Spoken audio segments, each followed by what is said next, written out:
নয়া রাজনৈতিক দল জাতীয় নাগরিক পার্টির আত্মপ্রকাশ, বৈষম্যহীন ও মেধাভিত্তিক বাংলাদেশ গড়ার অঙ্গীকার নেতাদের। নির্বাচনের জন্য প্রস্তুতি নিচ্ছে দলগুলো, জাতীয় না স্থানীয় নির্বাচন আগে তা নিয়ে দলভারী করার চেষ্টা।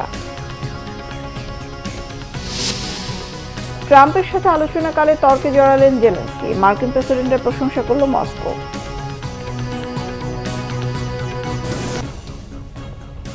দেখছিলেন ক্রাউন সিমেন্ট সংবাদ শিরোনাম।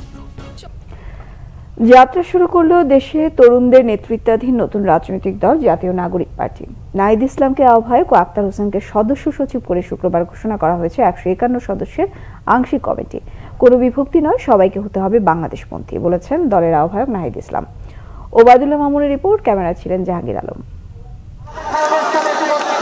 তারুণ্যের মিছিল আর স্লোগানে মুখরিত রাজধানীর মানিক মিয়া এভিনিউ। মাথায় জাতীয় পতাকা, হাতে প্লেকার্ড নিয়ে সারা দেশ থেকে সমবেত নতুন বাংলাদেশের তরুণ প্রজন্মরা। বৈষম্যবিহীন বাংলাদেশ নতুন রাজনৈতিক দলের আত্মপ্রকাশ। জুলাই বিপ্লব যাদের চেতনা, সেই চেতনাকে ধারণ করে বৈষম্যহীন বাংলাদেশ গড়বে নতুন দল জাতীয় নাগরিক পার্টি, জানালেন সংগঠকরা। জাতীয় সঙ্গীতের মধ্য দিয়ে শুরু হয় নতুন দল ঘোষণার আত্মপ্রকাশের আনুষ্ঠানিকতা। তারা বলেন, গণতান্ত্রিক প্রক্রিয়ায় সংসদে যাওয়ার লক্ষ্যেই সংসদের সামনে থেকে আত্মপ্রকাশ করেছে জাতীয় নাগরিক পার্টি।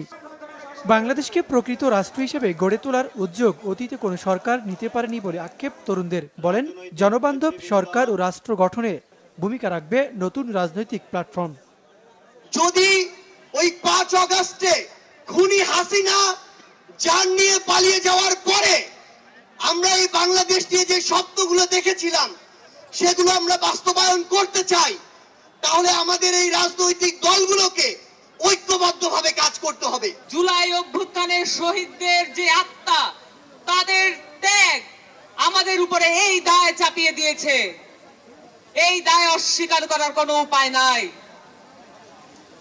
আমরা অভ্যুত্থানের মধ্য দিয়ে একটি রাজনৈতিক দল গঠনের যেই চেষ্টা করে যাচ্ছি, যে আকাঙ্ক্ষা ধারণ করে যাচ্ছি, এই আকাঙ্ক্ষার কারণে মূলে আছে এই দেশের মাটির প্রতি আমাদের ওয়াদা, এই দেশের মানুষের প্রতি আমাদের ওয়াদা।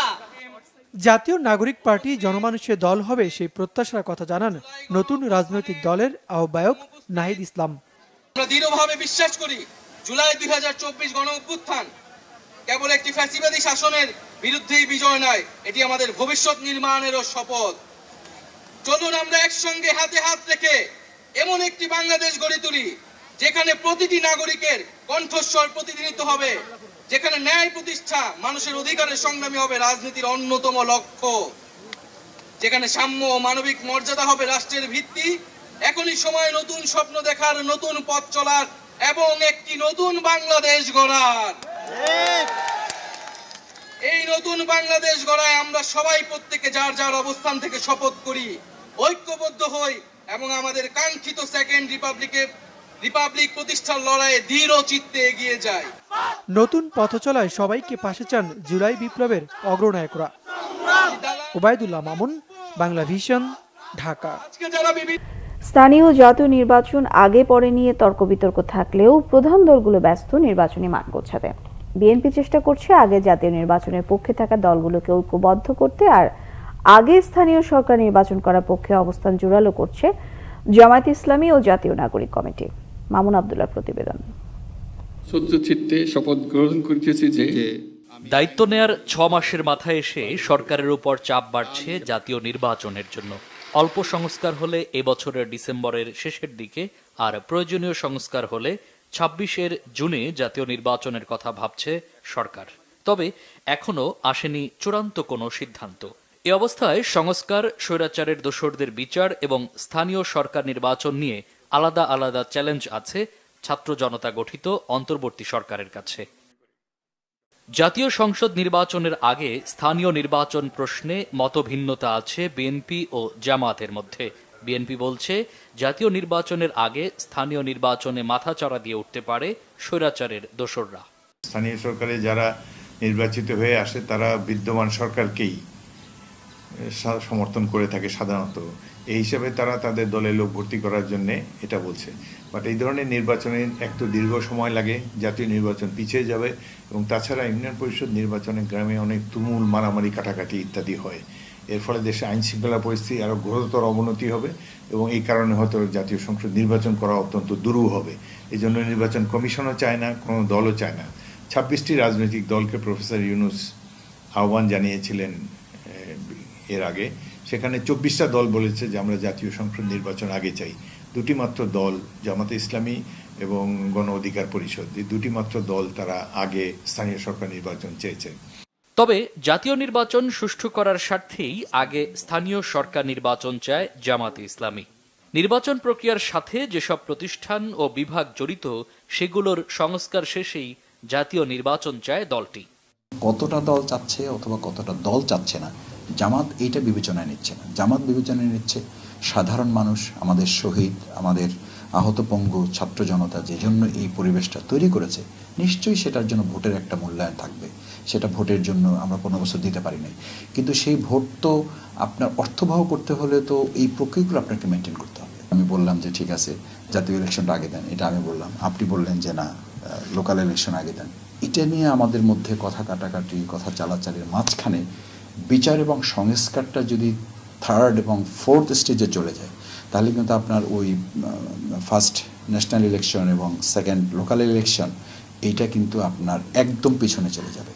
এদিকে জাতীয় নাগরিক কমিটি ও ছাত্র জনতার সমন্বয়ে গঠিত হতে যাওয়া নতুন দলের নেতারাও বলছেন, প্রয়োজনীয় সংস্কার না করে নির্বাচন করলে বৃথা যাবে গণ অভ্যুত্থানের শহীদদের রক্ত। আমরা আমাদের জায়গা থেকে মনে করি যে আমরা যদি একটা ফেয়ার স্থানীয় পর্যায়ে ইলেকশন হয়, যারা এখন ক্ষমতায় যাওয়ার স্বপ্নে বিভোর তারা তাদের জায়গা থেকে ওই জায়গাটাতে যেতে পারবে না। এটার একটা যে তাদের যে এই ভিত্তিটা ডে বাই ডে নষ্ট হয়ে যাচ্ছে, এটা স্থানীয় সরকারে প্রকাশ পাবে। 300 আসন বলতে আমরা স্পষ্ট করে বোঝাচ্ছি আমাদের চোখের সামনে বাংলাদেশ। সো আমরা পুরো বাংলাদেশকে নিয়ে আমাদের সামনে নির্বাচন কেন্দ্রিক চিন্তা এবং আগামীর চিন্তা করতে চাচ্ছি। দেশ গঠনে জাতীয় ঐক্যমতের প্রশ্নে দলীয় স্বার্থ কিছুটা ছাড় দিতেও প্রস্তুত বেশিরভাগ দল। যত স্যাক্রিফাইস করা দরকার, আমাদের যদি আরও ছোট হইতে হয়, আমরা ছোট হয়েও আমাদের ঐক্য বিনির্মাণে আমরা কাজ করতে রাজি আছি। মামুন আব্দুল্লাহ, বাংলা ভিশন, ঢাকা। আন্তর্জাতিক প্রসঙ্গ। খনিজ সম্পদ নিয়ে যুক্তরাষ্ট্র ইউক্রেন চুক্তির বৈঠকে এবার বাকবিতণ্ডায় জড়ান মার্কিন প্রেসিডেন্ট ডোনাল্ড ট্রাম্প এবং ইউক্রেনের প্রেসিডেন্ট ভলোদিমির জেলেনস্কি। গত শুক্রবার হোয়াইট হাউসের ওভাল অফিসে এই বৈঠকে তাদের মধ্যে উত্তপ্ত বাক্য বিনিময় হয়। এই বৈঠকে জেলেনস্কিকে আক্রমণ করে বক্তব্য দেন প্রেসিডেন্ট ডোনাল্ড ট্রাম্প। এক পর্যায়ে তাদের মধ্যে মতপার্থক্যের কারণে পরিস্থিতি উত্তপ্ত হয়ে ওঠে। ইউক্রেন যুদ্ধে হেরে যাচ্ছে দাবি করে প্রেসিডেন্ট ট্রাম্প বলেন, চুক্তিতে সম্মত হওয়া ছাড়া ইউক্রেনের হাতে আর কোনো সমাধান নেই। যুদ্ধে জয়ী হতে চাইলে ইউক্রেনকে অবশ্যই খনিজ চুক্তিতে রাজি হতেই হবে। ঘটনার পরিপ্রেক্ষিতে প্রেসিডেন্ট জেলেনস্কি ও তার সঙ্গে থাকা ইউক্রেনের অন্য কর্মকর্তাদের চুক্তি সই না করে হোয়াইট হাউস থেকে বেরিয়ে যেতে দেখা যায়। এই ছিল এখনকার মতো। পরের সংবাদ সকাল 11টায় দেখার আমন্ত্রণ রইল। এছাড়া বাংলা ভিশন সংবাদ ও সংবাদ সংশ্লিষ্ট অনুষ্ঠান দেখতে ভিজিট করুন www.bvnews24.com ও facebook.com/banglavishnnews। সাবস্ক্রাইব করুন youtube.com/banglavishnnews। সঙ্গে থাকায় ধন্যবাদ সবাইকে।